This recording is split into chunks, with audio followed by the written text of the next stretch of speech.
Hi everybody, good morning. We are going to have a busy day, so grab a large cup of coffee, or I'm on water today, so I always like to have a little water around, drink, because you're busy and you forget. You should drink lots of water. So, it's going to be a busy morning. So, have you got your water or your coffee? And we'll get at it because I went to, actually my daughter Rosemary, she told me they had little mini orchids at the top of the hill, and they'd been there a while. They were marked down and already they were dropping the buds like the one I repotted in the last video, the little red one, and very sad shape. So these are the pots they came in. They had been priced at $15.99. I think that's a little high. And these are the little pots they came in. And right away when I got them home, I took them out of these pots. They were dry, so I give them a little water and I loosened the moss they're in and just left them in this bowl until today because I soaked my bark like I always do, and we're going to repot it. Now, what was I going to say? Oh yeah, those are, now, these are about 3 or 4 years old. I forget. I was going to look up the video of, let me get a better angle. I was going to look up the video of when I first repotted this, but I know it was in blossom last year. It could have been 3 years. So these were the same size, in the same size pots, and they'd come from the same place, but they were in better shape when I potted them. So they were potted up in bark and a little charcoal, and I at the time had a little bit of lava rock, so that went in. They have done so well in this pot. We have a double spike on this one. And so, when I saw Rosemary seeing them, and she said, "Oh, Mom, they've got minis," and she knew I was looking for some minis. So, for some time, but it's too bad I hadn't gone there when they had first come in. But I did get them for $9, and I know some of you out there that you get such good bargains, but up here we don't. $9 was good, so I thought, okay, I'm going to pot them in the new pot, and I'm going to put the 3 of them in here. So, what I've done is, because I have found, it might be just my little discovery, but I have found that the orchids do like to cling to a pot or cling to something. And this is just way too shiny, but so beautiful. So what I decided to do, because this will never rust, never. It has a beautiful finish. So what I did is my little hanging planters that I made the cocoa matting baskets. So all I did was cut a circular piece. This is all one piece here. And Jack had some, what's that called? Sinew. He had some sinew. So I stitched up the edge and I put a little piece in the bottom. And this does start to lose its shape a little bit as it gets older. So it's in the pot and it will eventually spread out to fill the pot. And I've decided not to cut the holes. I thought about it, but it will weaken the baskets, the cocoa fibers. So I've decided not to cut the holes, but I have found in the hanging basket, the aerial roots find their way through this and they have no trouble. So I'm not worried about that. So the first thing we want to do is clean these up. And I haven't cleaned any of them up. So I'm gonna, let's see. I know what I'll do. I should plan things better. We'll put this on the floor right here. because you know how messy I've been known to be. So it was, that's what I was going to say. Another reason it's hard on the orchids right now, it was -6 yesterday outside. It has been freezing cold. We have no snow, but it's been very cold. So let's come real close here and see what we have. There was even some cobwebs on these when I brought them home, and they were pretty sad. But after being watered a bit, and you know, I've always wanted to put more than one in a basket. And I think this basket is going to look so nice with just even the leaves. So I thought, well, I'm going to do it, and we'll see how it goes.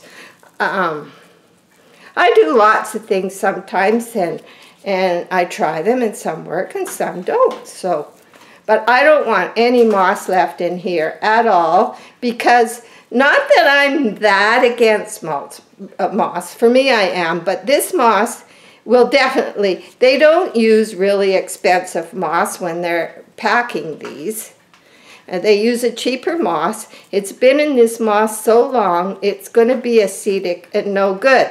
Now, if you're living somewhere like Arizona or somewhere where it's really dry and your bark needs a bit of a crutch, a little bit of moss in with your bark is a fine idea, because you need that extra moisture there. But here, I do fine with just bark and watering once a week. So once a week in the winter and twice in the summer.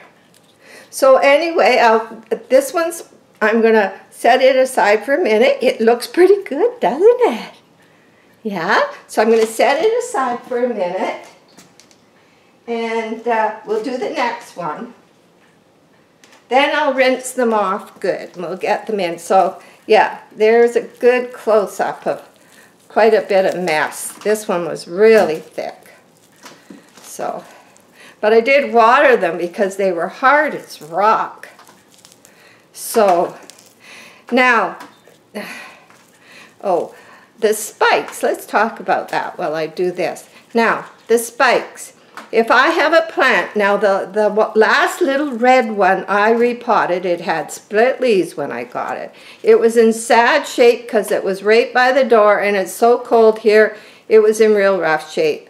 And anyway, I decided to cut the spikes off. Now, there are people that say, well, you can, you know, snip the flower part off, or you can just leave the whole thing because it'll feed your plant. Well, I don't like to do that. I leave leaves until they're ready to come off, because the plant does take nourishment back from those leaves. But the spikes, I like to cut them off. I don't think it hurts. I think what they do need is they need their roots to grow, and if they're trying to grow another flower on that spike that isn't cut off to about 2 inches from the base of the plant, that energy is not going into the roots or anything else. It's going because it's still going to try and flower.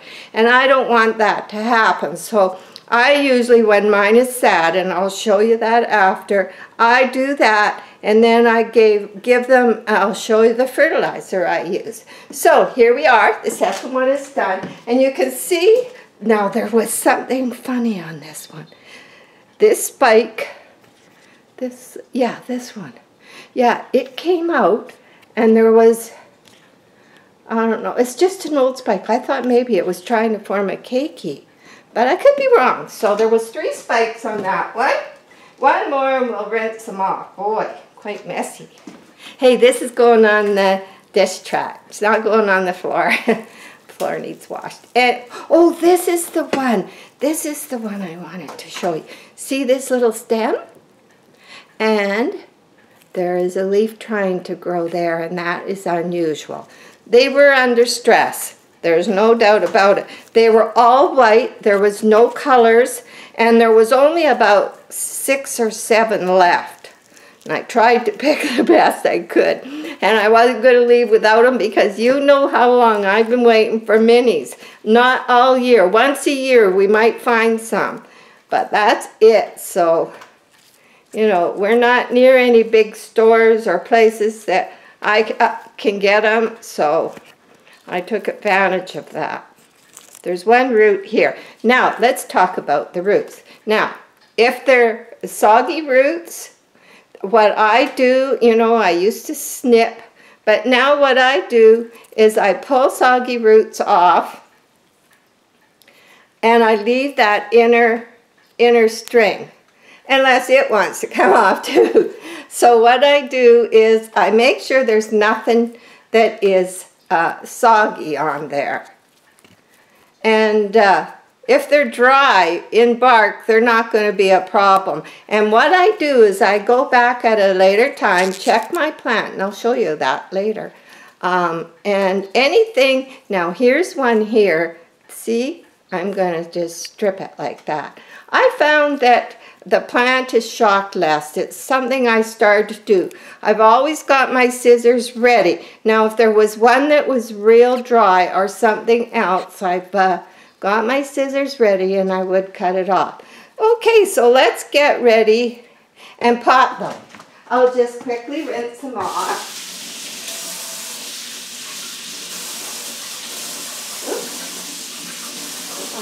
I really want to make sure I get it all too. I don't like to leave the lid. Sometimes way up in the top of the plant,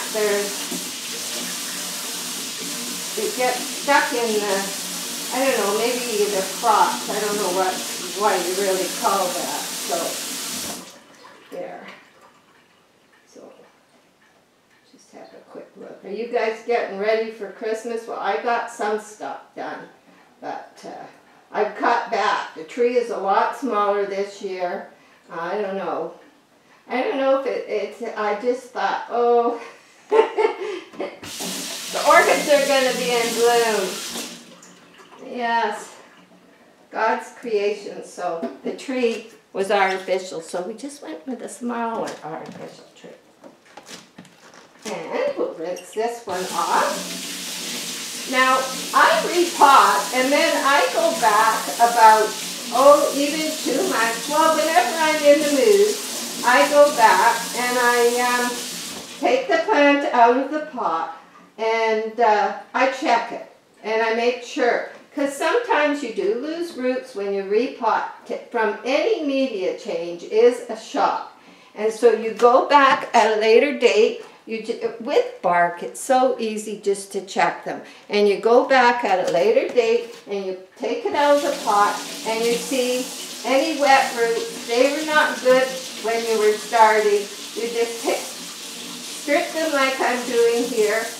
And if the roots are real dry, you could take them off at that time. So it's always a bit of a cleanup after you've done a complete change in media. So, I think we're pretty good. Always end up rushing, and like I say, I usually am going back. So here we go. I better put my sleeves up. Okay, we're ready to go. And what I have some Dutch treat, and it's a nature sweetener. And I like to use that, and I remembered I used it on the Mini pot. So I have some Dutch treat I'm going to sprinkle through, charcoal, and I have my Rexius bark. I still might try and get some of my coarse bark, but these are small mini orchids and they'll be happy with this. So we'll put some, it was soaked 24 hours for sure, because it's not as thick as my other bark, it will be more probably what these little guys are used to. So here's the number 1. I think we did pretty good.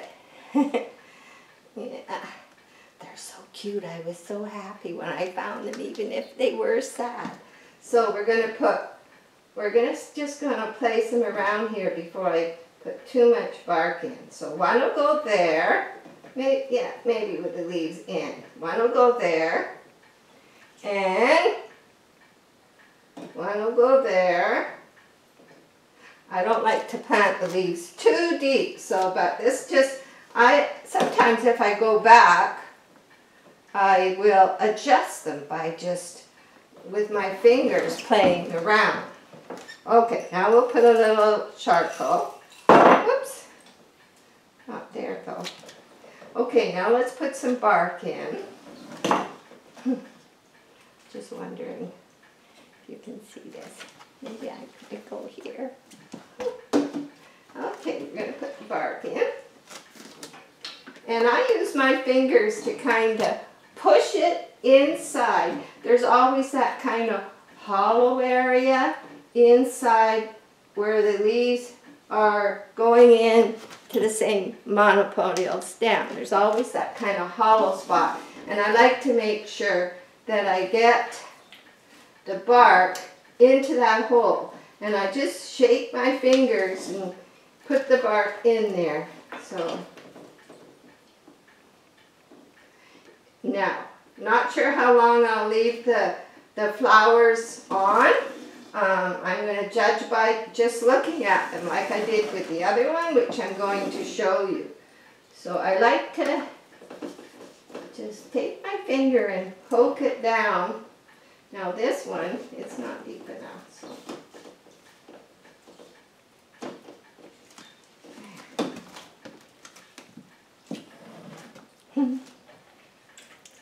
I know, it's hard to show one thing. There we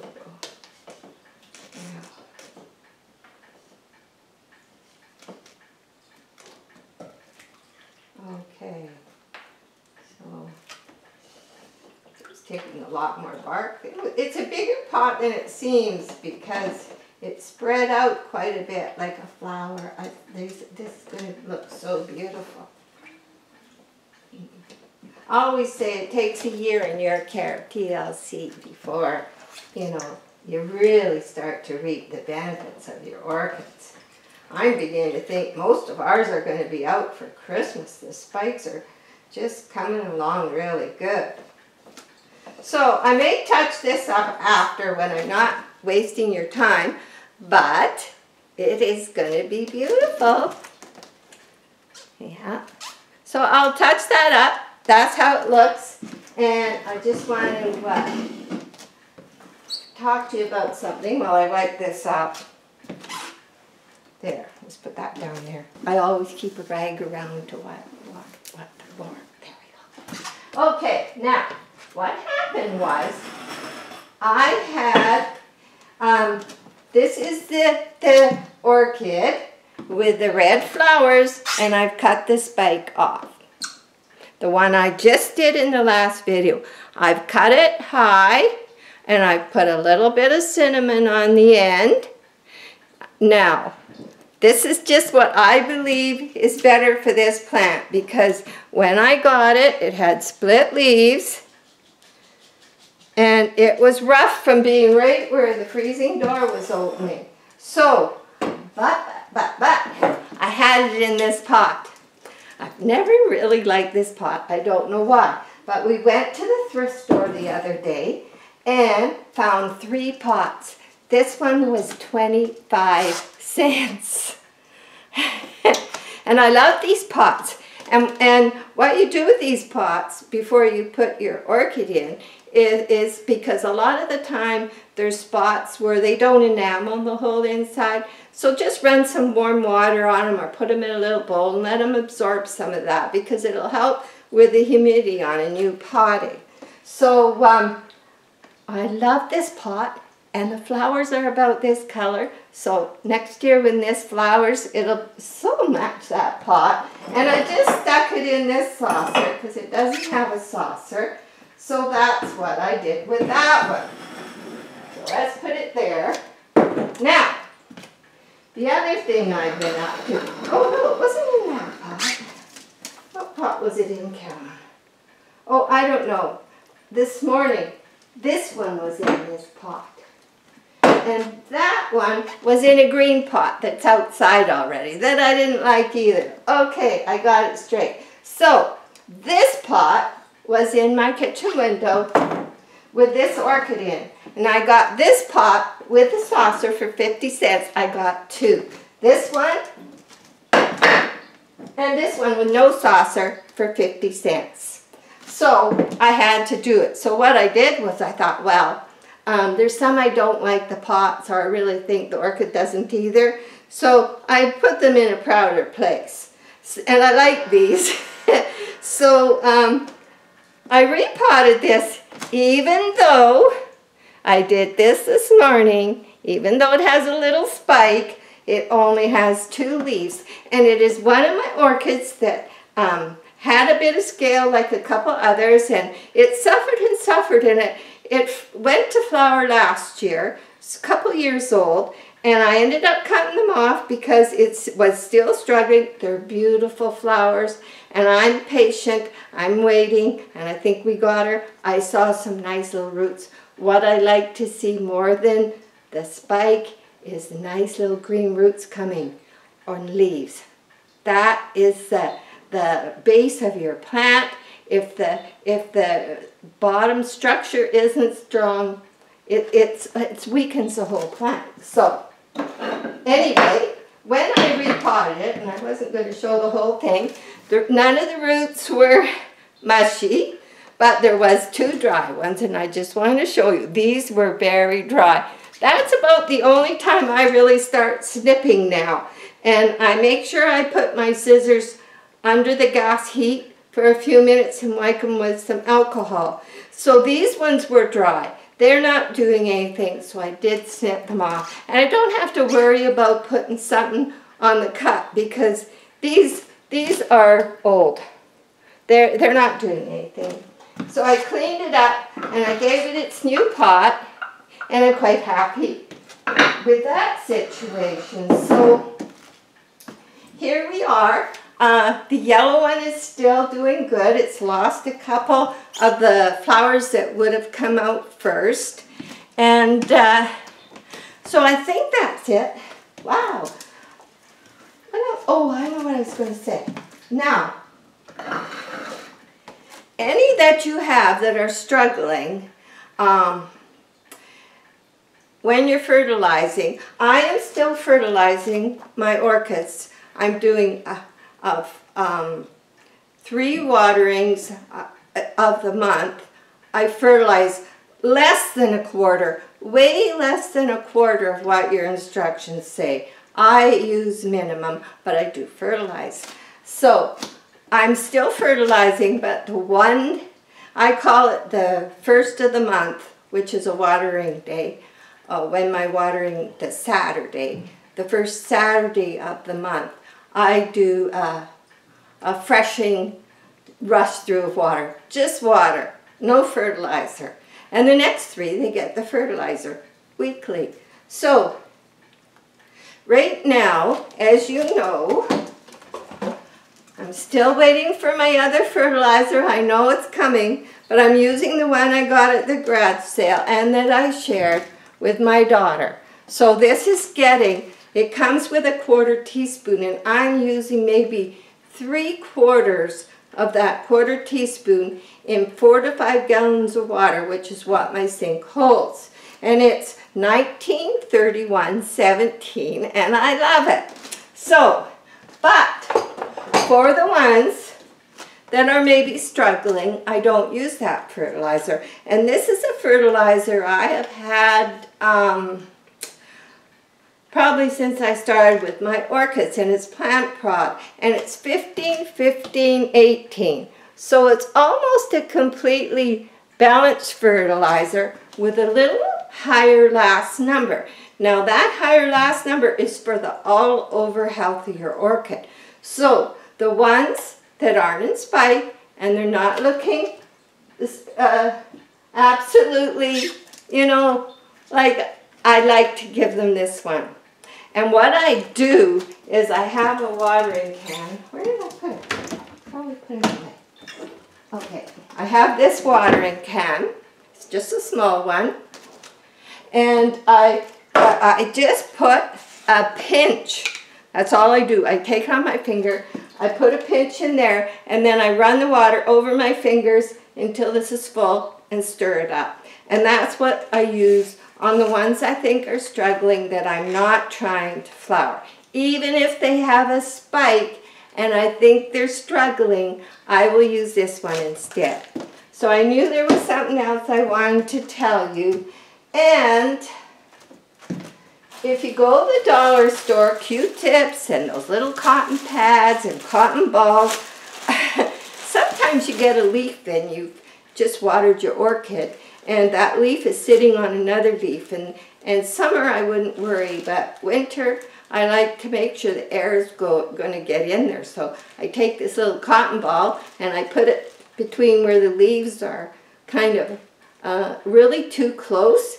And it lets the air until it's good and dry, and then I'll go around and pick them off. It's just a little habit. So I hope I remembered everything I wanted to tell you. Come here.